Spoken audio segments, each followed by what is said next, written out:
అందుకనే నేను కోరుకుంటుంది ఏంటంటే ఇక్కడ సినిమా పరిశ్రమ కూడా రావాలి. వీళ్ళు ఎవరో బయట దేశాలకు పోతూ ఉన్నారు. ఆ డబ్బులు కనుక ఇక్కడికి వస్తే ఇక్కడున్న 50 మంది ఆడపడుచులకు కానీ ఇక్కడున్న 25 మందికి ఒకరోజు షూటింగ్ చేసే డబ్బులు వస్తాయి మనకి. ఇప్పుడు నేను మీ చేత ఓట్లు వేయించుకోవడానికో చప్పట్లు కొట్టించుకోవడానికో ఒక మాట మాట్లాడి చేసేస్తాం అని మాట్లాడవచ్చు.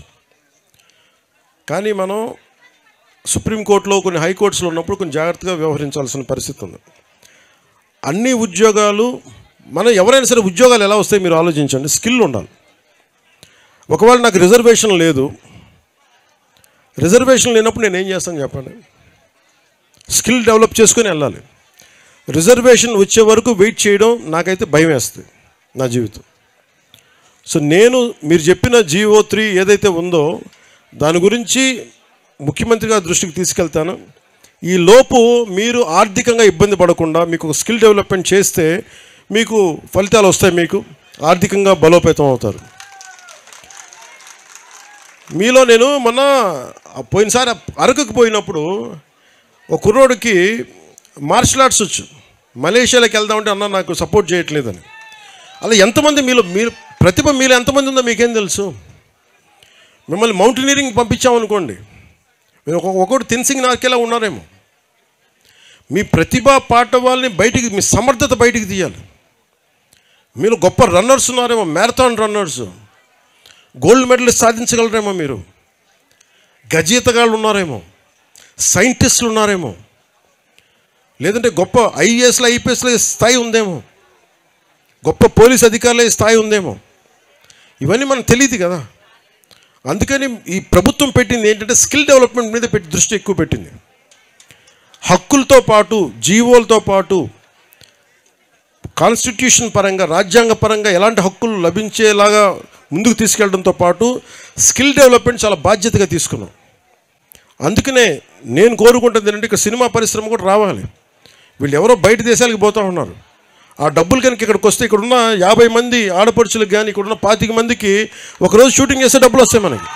సో ఇట్లాంటివన్నీ ఆలోచించి నేను టూరిజంను కూడా డెవలప్ చేయాలి, విదేశీయులు రావాలి, ఇవన్నీ ఆలోచించి మేము ముందుకు వెళ్తా ఉన్నాం. మీ సహాయ సహకారాలు కావాలి, మీరు అండదండలు కావాలి, మీకు అభివృద్ధి కావాలి. మనస్ఫూర్తిగా మీకోసం నిరంతరం పనిచేస్తామని తెలియజేసుకుంటూ ఇక్కడికి వచ్చిన కూటమి నాయకులందరికీ పేరు పేరున తెలుగుదేశం, జనసేన, భారతీయ జనతా పార్టీ నాయకులందరికీ, సర్పంచులకి, ప్రతి ఒక్కరికి పేరు పేరున ధన్యవాదాలు తెలుపుకుంటూ వేదిక పైన ఉన్న గౌరవ ఎమ్మెల్యేలు గారికి, ఎమ్మెల్యేస్ అందరికీ కూడా నా నమస్కారాలు, హృదయపూర్వక ధన్యవాదాలు తెలియజేసుకుంటూ ఈ కార్యక్రమాన్ని ఇంత విజయవంతంగా చేసిన మన కలెక్టర్ గారికి, SP గారికి, ఉన్నత పోలీస్ అధికారులందరికీ కూడా ధన్యవాదాలు తెలుపుకుంటూ నిన్నటి నుంచి ఈ రోజు దాకా దారి పొడుగున ఉన్న ప్రతి కానిస్టేబుల్ కూడా చేతులెత్తి నేను నమస్కరిస్తాను.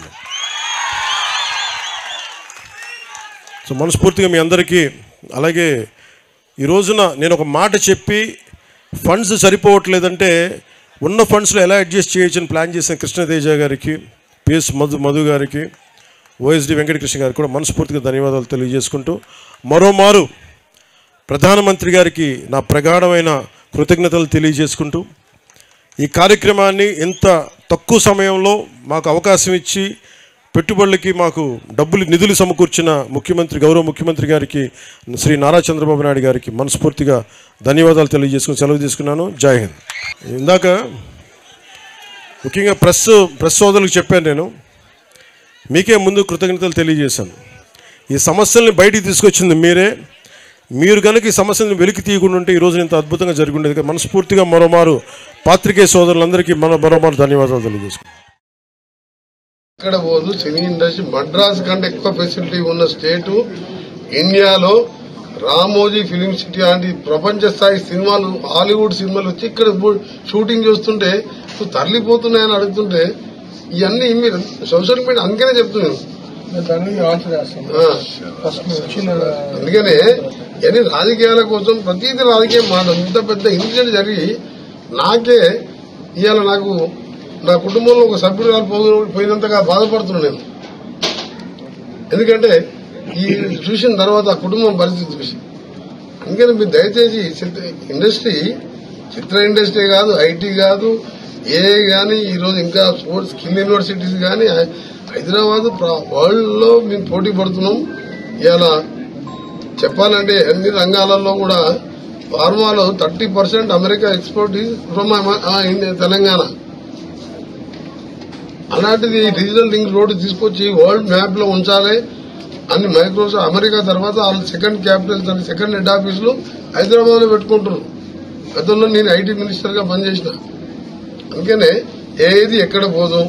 దయచేసి మీడియా వాళ్ళు కూడా ఈ స్టాఫ్ ని ఇక్కడ పెట్టి మీరు కూడా అబ్బాయి బులెటిన్ ఇవ్వండి, అబ్బాయి కోలుకోవాలని మీరు ప్రే చేయండి. That's all. అంతే తప్ప అల్లు అర్జున్ ఇండివిజువల్ పేరు తీసుకోకండి. ఎవరు కావాలని చేయరు.